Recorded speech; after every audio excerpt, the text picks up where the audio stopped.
Good morning, everybody. I'm Dr. Mamta Singh, professor in the Department of Oral and Maxillofacial Surgery in Index Institute of Dental Sciences. So, today I'm here to present a webinar on an orthopedic basis to manage condylar fractures. So, I hope that this will be an interesting topic for you all.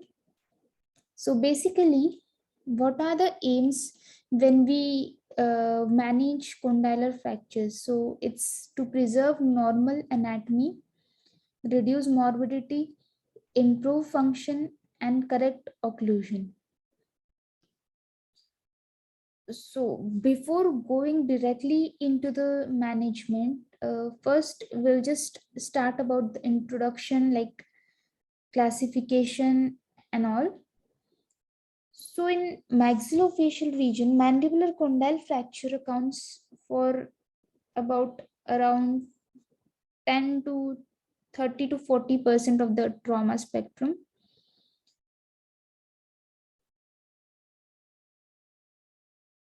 The mandible is the second most commonly fractured after nasal bone, though it is the largest and strongest bone. The proportion of condylar fractures is higher in children than adults and has been reported to account for 40 to 67% of mandibular fractures.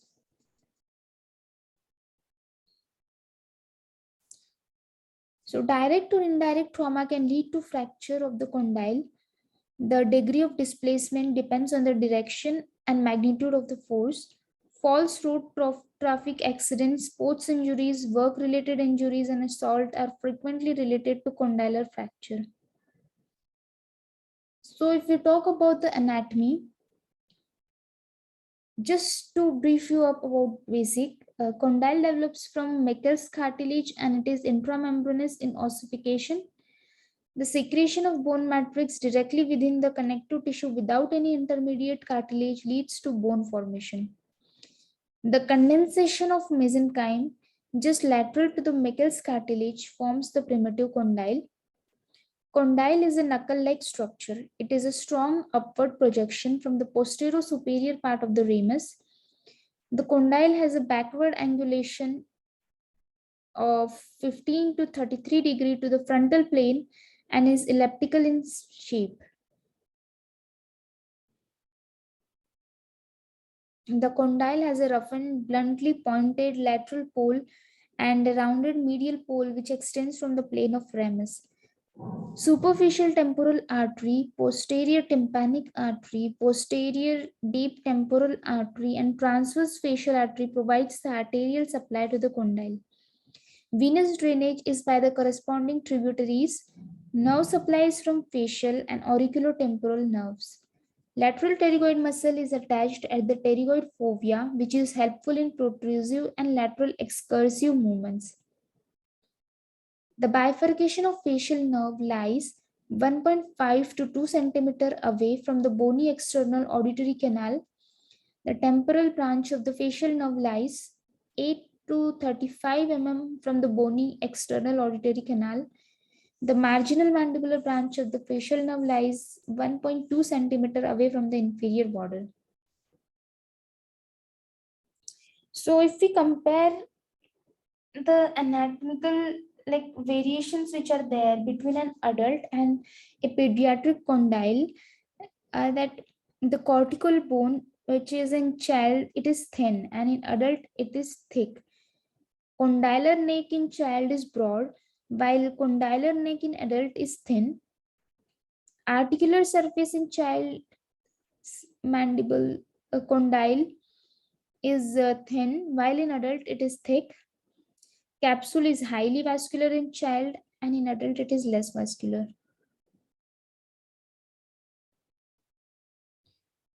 So this was the briefing about the anatomy. If we talk about biomechanics of injury, the mandible resembles a hunting bow which is weak at the ends and strong in the midline, and the condyles are enclosed by the glenoid fossa. So any blow to the midline of the mandible can cause bilateral condylar fracture, and any blow to the parasymphysis may cause a contralateral fracture. This is based on the impact of the force. The fracture of condyle following trauma to the chin is an example of contricoup injury. This is commonly found in soldiers who remain standing for a long time and hence referred to as parade ground or guardsman fracture. So if we look at the classification of condylar fractures, numerous classifications are given. According to Wasman 1927, based on comminuted head fractures, chip fractures, condylar neck fractures, vertical neck fractures secondary to shearing, transverse neck fractures secondary to bending, oblique neck fractures caused by a combination or bending. So based on dislocated fractures of the condyle, type 1, bony contact between the fractured fragments with 10 to 40-degree angulation of the condylar head. Type 2 will include bony contact between the fractured fragments with 50 to 90% angulation of the condylar head. Type 3 will have no bony contact with severe medial displacement.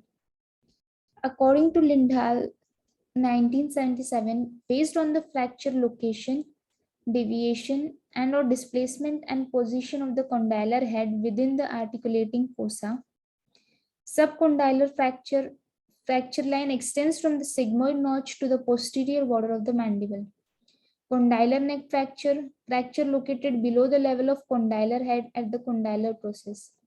Condylar head fracture enclosed by the capsule of the temporomandibular joint.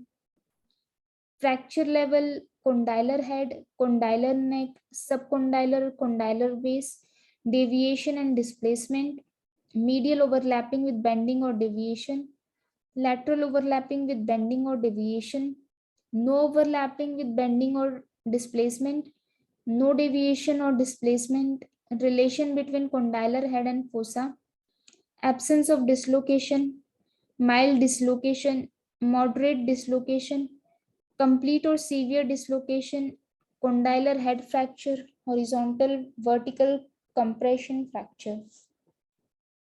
According to Locarta in 2005, this classification described line A, which is a perpendicular line that extends from the deepest part of the coronoid notch to the posterior border of mandibular ramus.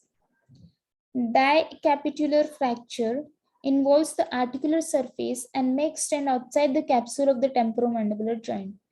Condylar neck, more than half the fracture line is above line A. Condylar base, more than half of the fracture line is below line A, originating behind the mandibular foramen. Minimal displacement, less than 10 mm of displacement or less than 2 mm of overlap by the bony edges or both. By the AO 2010, based on the first line parallels the posterior border of the mandible, the sigmoid notch runs perpendicular to the first line at the deepest portion of the sigmoid notch. There is a line below the lateral pole of the condylar head that is also perpendicular to the first line. A line is drawn halfway between the lateral pole line and the sigmoid notch line. A high neck fracture is above this line, whereas a low neck fracture is below. According to NEF 2014, based on the disc and the condylar head reference line runs perpendicular to the posterior ramus below the lateral pole of the condylar head. In condylar neck, the sigmoid notch line running through the deepest point of the sigmoid notch perpendicular to the ramus line extending superiorly to the condylar head. Base of the condylar process, the sigmoid notch line running through the deepest point of the sigmoid notch perpendicular to the ramus line extending inferiorly. So, according to Yang in 2017, classification of condylar head fracture based on vertical height of the ramus and disc displacement. Type A, no disc displacement or decrease in vertical height of the ramus. Type B, disc displacement without decrease in vertical height of the ramus.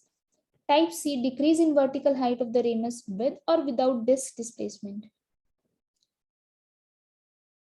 So this was the classification. Various authors have given different classification. So when we move forward to clinical examination, condyle fractures are diagnosed with the help of both clinical and radiological assessment. Condylar fractures are most commonly missed on clinical examination. Extracapsular condylar fractures are frequent and may be associated with displacement of the condylar head. The condylar head may be in contact with the ramus or may be associated with hemorrhage from the external ear due to laceration of external acoustic meatus by the violent impact of condyle on the skin. Proper examination with an otoscope or oriscope is essential to differentiate bleeding from external auditory canal and middle ear. Temporal bone may be accompanied by cerebrospinal fluid leak, which is termed as otorrhea. Hematoma surrounding the fractured condyle. Hematoma in the mastoid region called the battle sign. If the condylar head is displaced medially, characteristic hollow in the region of condylar head can be observed once the edema subsides. Ear bleed will persist if the head of the condyle is impacted in the glenoid fossa.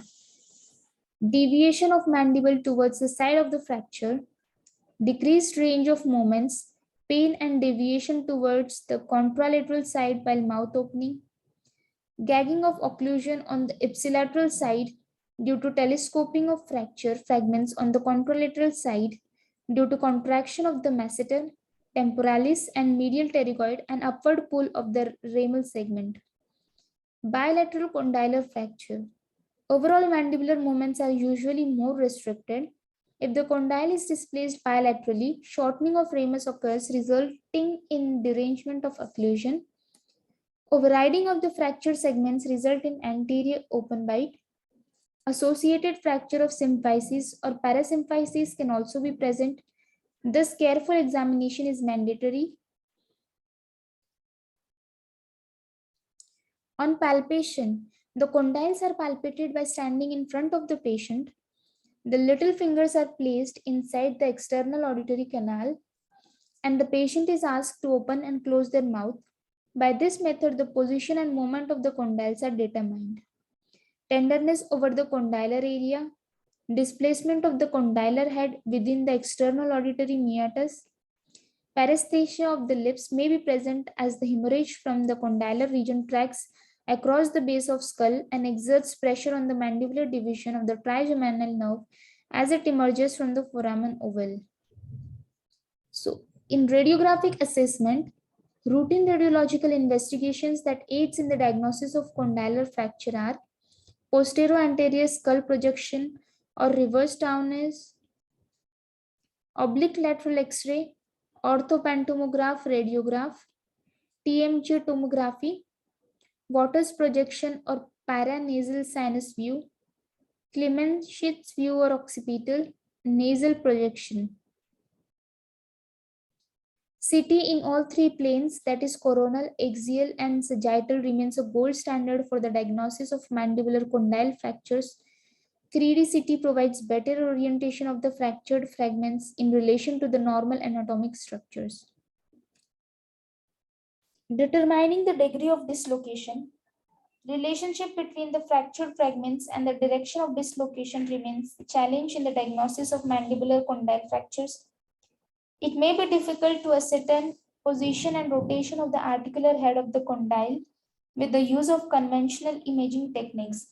MRI may provide a better outlook in assessing both the hard tissue and soft tissue part of the condylar head. One must remember that re-establishing only the bony component of the joint is not sufficient, and the soft tissue anatomy, that is articular disc, must also be restored to achieve satisfactory functional outcomes. So this was the basic briefing about classification, anatomy, and what we do on examination.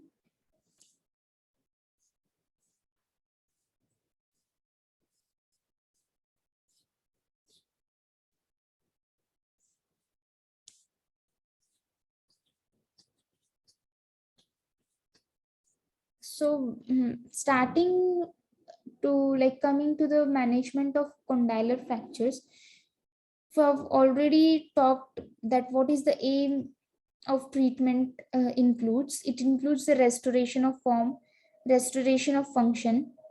This is achieved by proper repositioning and immobilization of the fractured fragments. Treatment options for mandibular condyle fractures can be divided into conservative treatment and surgical management. What are the complications of management choices? So, late reduction and fixation, condyle osteotomy, BSSO, that is bilateral sagittal split osteotomy, inverted L osteotomy, distraction osteogenesis, Leafoot 1, lateral release, gap arthroplasty, costochondral graft, alloplastic joint replacement. What are the management choices? So, when we decide for the choices, the questions which arises or what we should be dealing with is that, is the joint function adequate? Is the opening more than 35 mm? What about the normal dietary function? About ankylosis? Is there joint pain? Is the occlusion adequate? Is there any cant? Is like has growth arrested? Is there a consequent facial anomaly?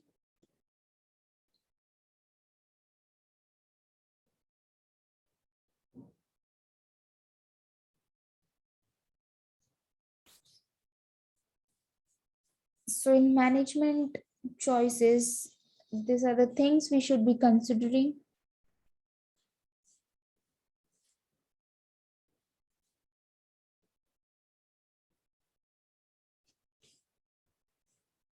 So the conservative treatment of condylar fractures is conservative therapy remained the primary mode of treatment of mandibular condyle fracture for many years. This is now overshadowed by surgical therapy due to increase in surgical expertise and the advent of new technological advances in both instrumentation and radiological diagnosis. But there exist certain scenarios where conservative treatment is preferred. Enclosed reduction, achievement of good occlusal relationship acts as the guidance for proper reduction. The upper and lower jaws are fixed together in occlusal relationship by means of intermaxillary fixation or maxillomandibular fixation done using wires or splints. The wires that pass through the embrasure space of the adjacent teeth of the same arch are called interdental wires. These are later engaged during intermaxillary wiring. Various modalities of intermaxillary fixation used commonly for condylar fracture are wiring. Wiring there is IV loop wiring, continuous IV loop wiring, Gilmer wiring. Then arch bars, Eritz arch bar. In splints, cap splint in pediatric patients, gunning splints in edentulous patients.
So in arch bars, there is Eric's arch bar. In splints, there is cap splint in pediatric patients, gunning splints in edentulous patients.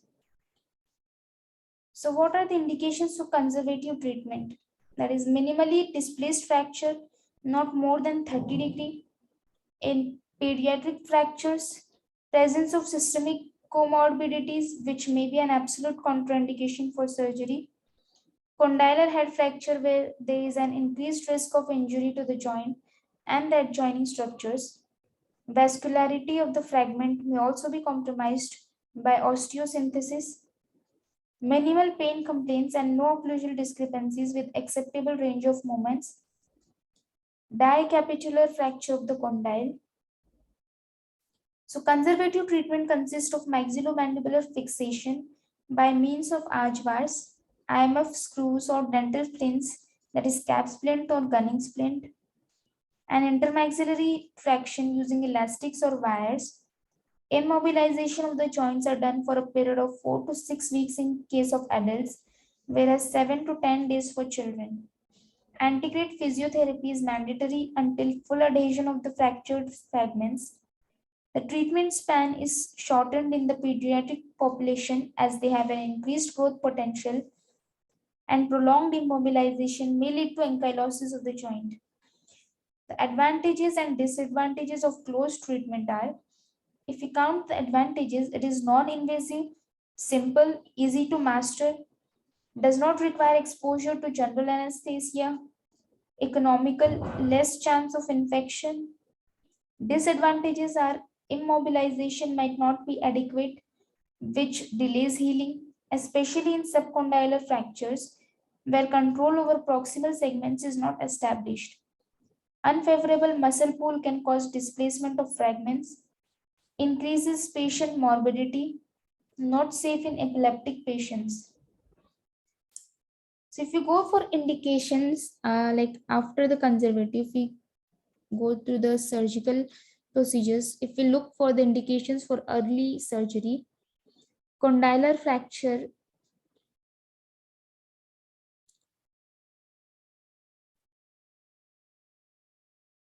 if there is like malocclusion, shortening more than 2 mm, displacement more than 10 degrees,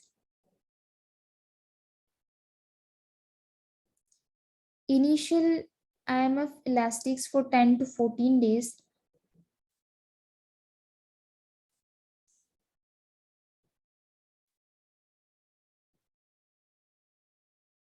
so conservative treatment using maxillomandibular fixation does not always provide satisfactory outcomes.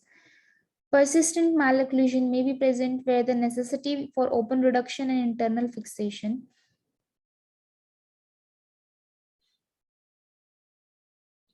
So what the malocclusion leads for the necessity for open reduction and internal fixation. Open reduction and internal fixation helps in faster restoration of both form and function, unlike conservative treatment. The patient is rehabilitated in a shorter period of time, unlike conservative treatment. Some of the indications for open reduction and internal fixation of mandibular condyle fracture includes like severe displacement of the condyle, malunited fracture, bilateral condylar fractures with severe displacement or dislocation affecting the occlusion, associated fractures of the mandible, multifragmented fracture of the condylar head.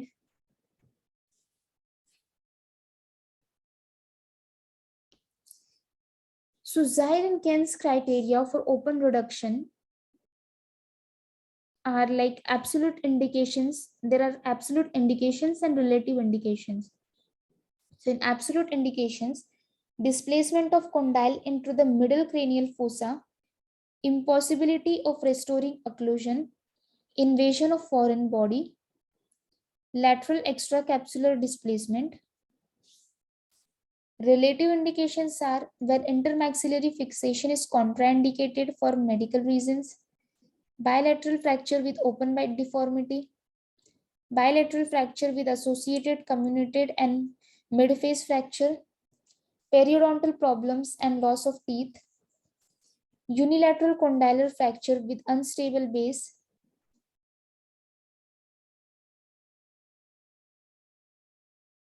So according to AAOMS 2017, indications for closed and open reduction of condylar fractures are, that is for closed reduction, for open reduction, dislocated condyle and where there is mechanical interferences with the mandibular function, loss of anterior, posterior and vertical dimension that cannot be managed by closed reduction, that is expand facial and edentulous fracture, compound fracture, displacement of condyle into middle cranial fossa, patient and surgeon preference for early or immediate mobilization of function, closed reduction, undisplaced or displaced condylar or comminuted fracture in growing children where form and function can be restored, no medical contraindications for MMF, medical and anesthetic contraindications for open reduction.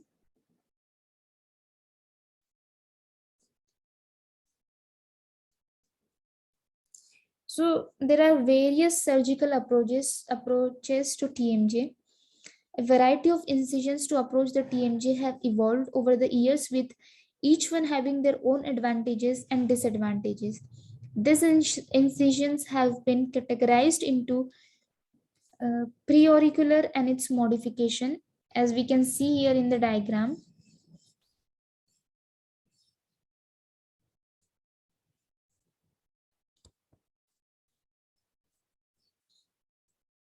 So this is the preauricular incision.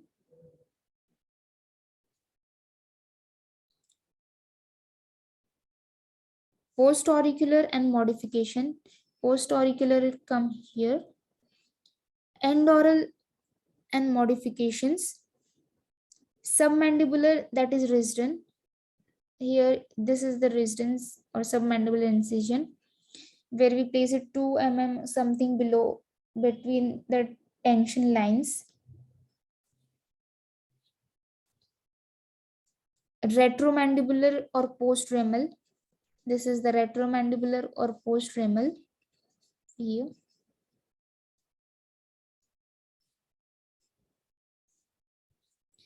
Rhytidectomy, that is in facelift. Intraoral approach.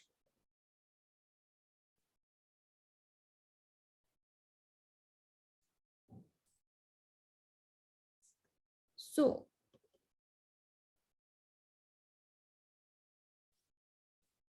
what is reduction basically? Reduction is the procedure done for restoring the functional alignment of the fractured bone fragments. Reduction is done to bring the fractured fragments together close to their previous anatomical position so that healing is proper and rapid. Once access is gained to the surgical site, reduction is done with the help of bone clamps, forceps, screw, and wire and towel clips. So, then comes the fixation. What is fixation? Fixation is the surgical procedure that is done to stabilize and join the ends of fractured bones by mechanical devices such as metal plates, pins, rods, wires, or screws.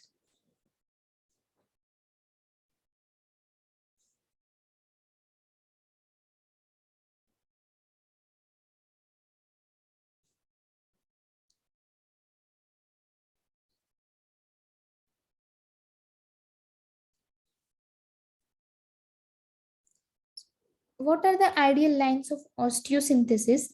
The condyles are subjected to major stress during mastication. Mayers gave the ideal lines of osteosynthesis for the mandibular condyle through his research work, that is zone of tension, which lies along the anterior border of the condyle and the sigmoid notch, zone of compression, which lies along the posterior border of the ramus. The long axis of the condylar neck acts as a beam which is subjected to flexion in the sagittal plane. All these biomechanical properties must be taken into consideration while fixation of the fracture pertain to the region.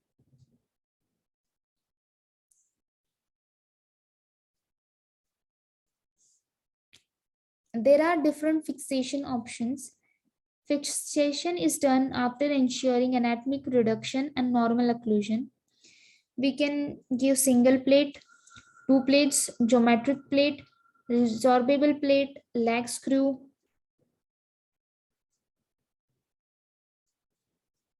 Also, there are extracorporeal reduction and fixation. If we talk about single plate,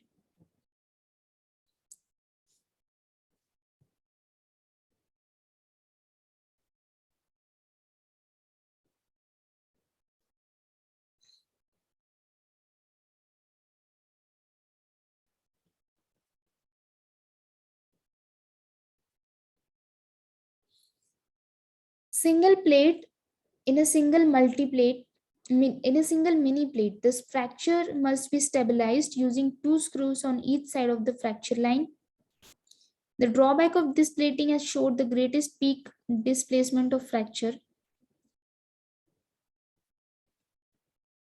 In two plates, as you can see here in diagram, two plates have been given.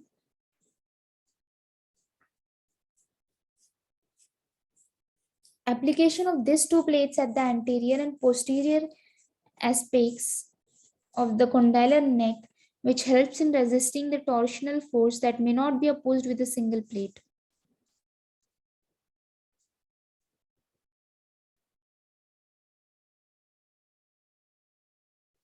Geometric plate, a single L or Y plate, triangular plate, trapezoidal plate, delta plate or 3D plates are used.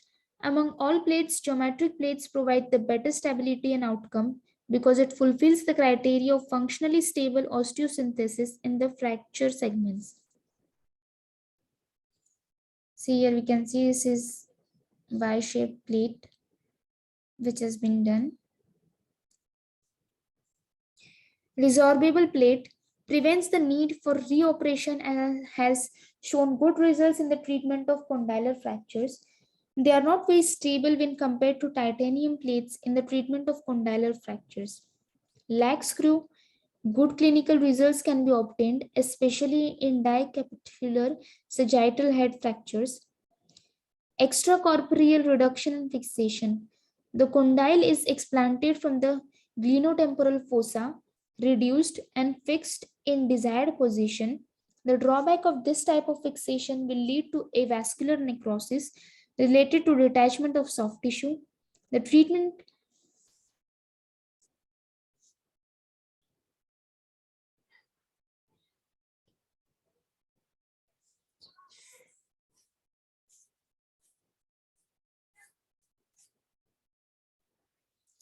swing condylar osteotomy, which we do, the indications for that are shortening when this ramus is shortened, which would be less than 5 mm, intact condylar head and disc. For surgery, we take retromandibular approach, cut with saw, ideally piezo, reposition proximal fragment, open above if necessary. We do two plate fixation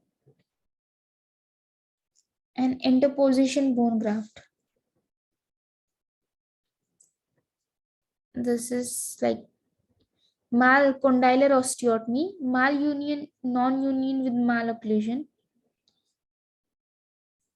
Remove metalwork, osteotomize condyle, then do the intermaxillary fixation, adequate fixation, bone graft to defect, and then mobilize. Two plating is done over here. There's inverted L osteotomy. Indications for that is good TMJ function. There should be good TMJ function, contralateral open bite. It is done in adults. Adolescents who don't want distraction osteogenesis. Bone graft is required. These are the images of inverted L osteotomy bilaterally with iliac graft.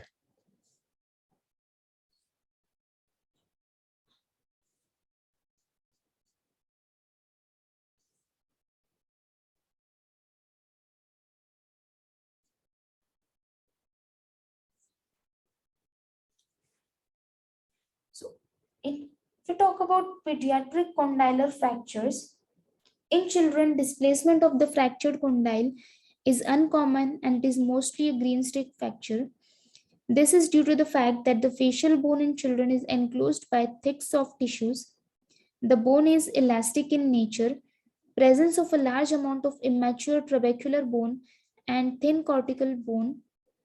Fractures in the pediatric population can easily be overlooked and, if untreated, may lead to delayed complications like ankylosis, that is, poor development of the body and ramus of the mandible on the affected side, gross facial asymmetry, bird face, and micrognia in case of bilateral condylar fractures.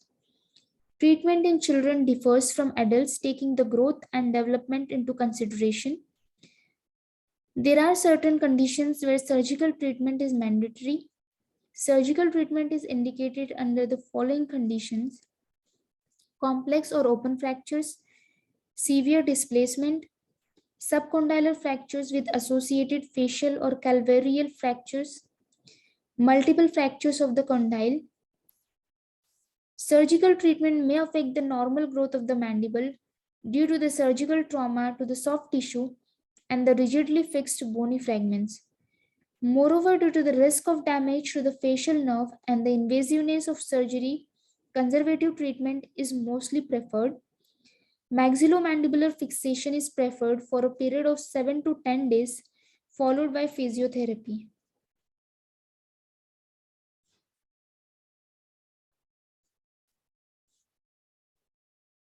So, alternatives are lateral release and disc interposition, like for malunion pediatric fracture with or without secondary ankylosis, is lateral release and disc interposition, gap arthroplasty, distraction osteogenesis and secondary gap arthroplasty, alloplastic replacement.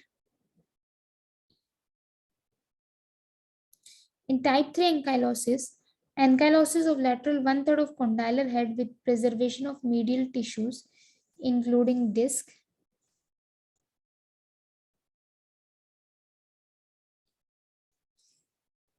If we talk about geriatric condylar fracture, so if we talk about management of geriatric condylar fracture, the cross-sectional area of an atrophic mandible is usually decreased when compared to a mandible with dentition.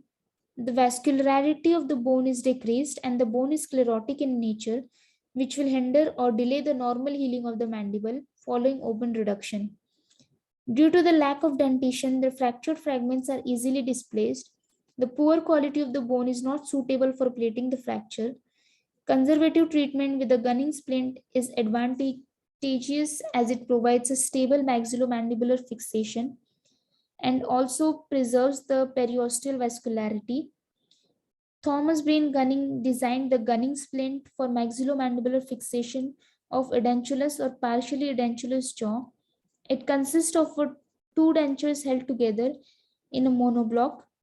It holds the fracture fragments together and immobilizes the jaw. There is no means of retention or stabilization in an edentulous patient. Therefore, the maxillary denture is secured to the maxilla through peralveolar wiring, and the mandibular denture is secured to the mandible with circummandibular wiring. The two splints are connected with wire loops or elastics, and intermaxillary fixation is achieved. So, for rehabilitation can begin just on the first day of operation in patients who are treated surgically. It mainly consists of exercises which reduces and dissuades the mandible. The exercise is done in front of the mirror so that the mandible is adduced in the correct position. The exercise is done for about 3 to 5 times a day for a timing of 5 to 10 minutes. In patients who are treated non-surgically, rehabilitation starts at the end of removal of maxillomandibular fixation. Majority of the authors recommend shortening the period of immobilization for 10 to 14 days to prevent the risk of ankylosis. Zacharias recommends removal of the maxillomandibular fixation once a week during the treatment. The patient should practice opening and closing for half an hour to 1 hour before reinstallation of maxillomandibular fixation. After conservative treatment, physiotherapy is recommended for 3 to 4 weeks. Rehabilitation is finished when the patient is able to open and close the mouth similar to pre-trauma.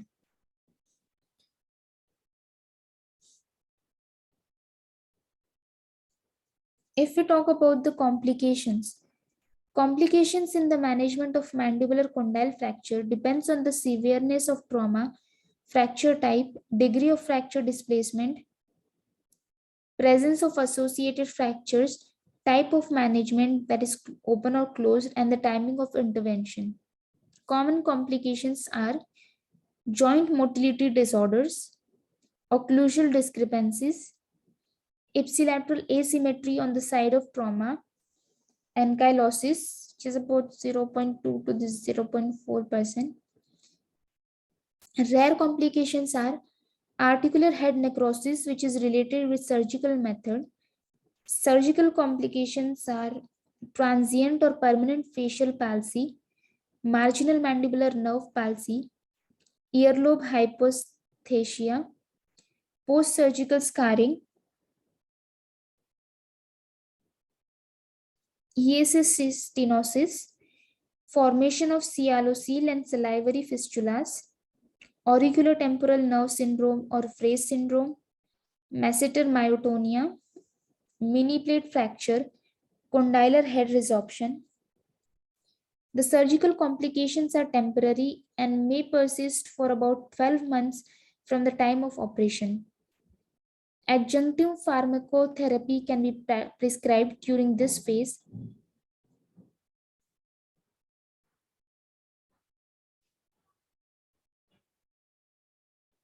An appropriate treatment, that is either a conservative treatment or an open reduction and internal fixation, must be considered, weighing the advantages and disadvantages respectively.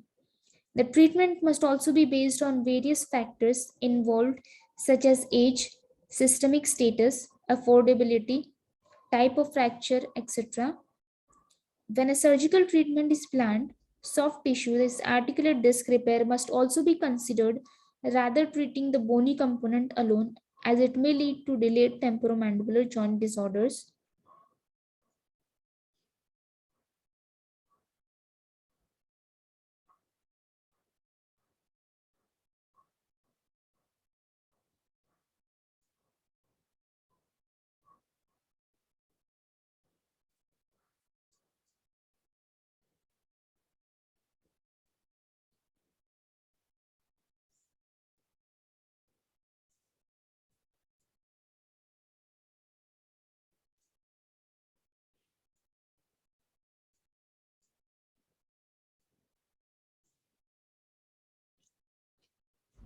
If we talk about the signs and symptoms for the condylar fractures, swelling, pain, tenderness, and restriction of movement present, deviation of mandible towards the side of fracture, gagging of occlusion, premature contact on the posterior teeth with bilateral condylar displaced or overriding fractures, displacement of mandible towards the affected side, anterior open bite on opposite side of fracture, laceration of EAM, retroauricular ecchymosis, cerebrospinal leak and otorrhea in association with skull base fracture.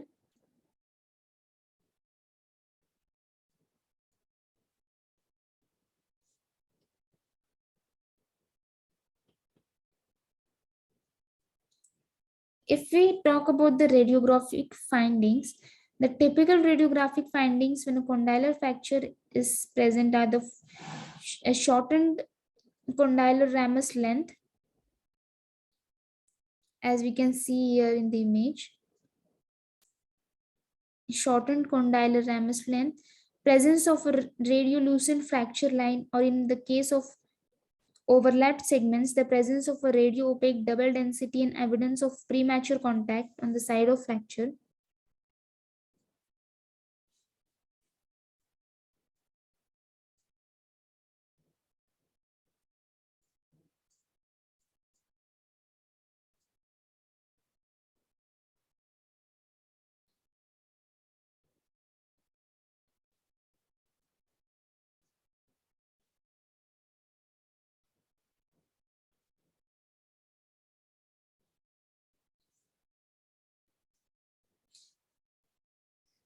So this was about it. In post-operative management, in cases in which open reduction internal fixation is employed without the use of post-operative IMF, follow-up visits should be used as reinforcement sessions to remind the patient about proper diet, there is soft mechanical diet, and progressive increase in function.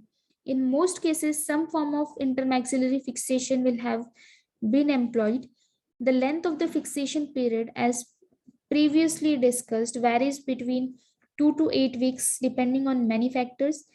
At the end of this period, a systematic approach for removal of the fixation is desirable. Children of less than 12 years of age rarely require more fixation, but patients over the age of 12 years show extreme variability regardless of fracture type. If the occlusion is stable and reproducible at the time of IMF release, the jaw opening exercises are begun. After release of IMF, the patient should be evaluated in 24 hours to confirm the presence of a stable occlusion. Arch bars are left in place and training elastics are used to permit function while maintaining the occlusion. The elastics are used for 24 hours a day in the first week, where it is lightly applied during daytime and more tightly at night. In second to third week, daytime elastics may be completely abandoned and used only at night. The patient should be allowed to function without any guiding elastic fixation for approximately 1 week. If at that time there continues to be a stable occlusion, further evaluation should continue for other problems such as limited mouth opening or pain, and the arch bars may be removed. Throughout the post IMF period, aggressive maintenance of range of motion is necessary. In some patients, this may be as simple as instructing them to open their mouths as wide as possible in a symmetrical manner. In other patients, manually forcing the teeth apart, use of a ratchet, mouth props, progressive wedging of tongue blades between the teeth.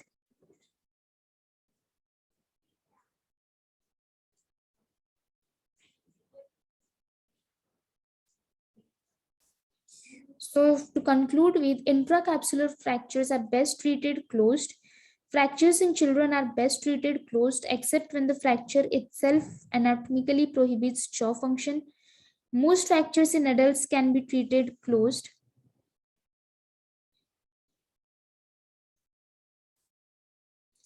Physical therapy that is goal directed and specific to each patient is integral to good patient care and is the primary factor influencing successful outcomes, whether the patient is treated open or closed. When open reduction is indicated, the procedure must be performed well with an appreciation for the patient's occlusal relationships, and it must be supported by an appropriate physical therapy and follow-up regimen. So this was it. Thank you so much. I